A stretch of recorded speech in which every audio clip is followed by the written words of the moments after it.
Прямо позади меня находятся те самые розовые фламинго, которые еще не приняли свой окрас, но уже могут радовать многочисленных посетителей. Эти пернатые прибыли в Татарстан из далекого Омана.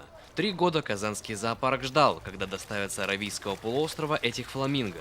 Путь был непростым: оформление документов, сложности перевозки, а после – пандемия. Сложности были с поставками, все-таки они из Омана приехали. Коронавирус, безусловно, усложнил, и коронавирус тоже мы ждали. Вот как открыли границы, так сразу мы их и забрали. Фламинго больше по телевизору мы видели, либо в зоопарках издалека. Здесь поближе. Ну, интересная птица.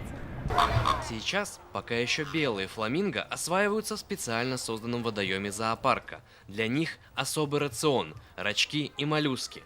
Они придают этим грациозным пернатым нежный розовый окрас. В новом облике птицы предстанут, скорее всего, следующим летом.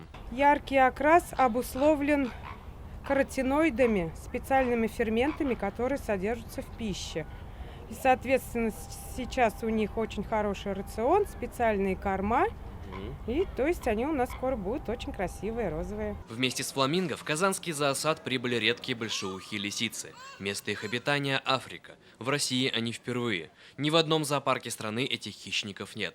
Маленькие зверята уже стали популярными у посетителей. С нетерпением ждут потомства другие зоопарки страны и Европы. В настоящее время они стали редкими.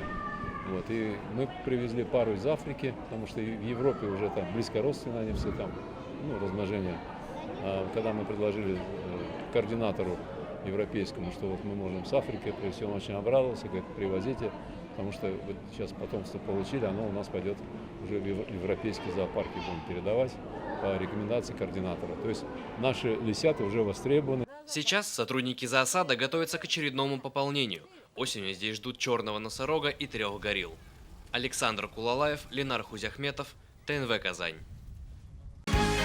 Закажи рекламу на ТНВ. Телефон в Казани 5 705 100.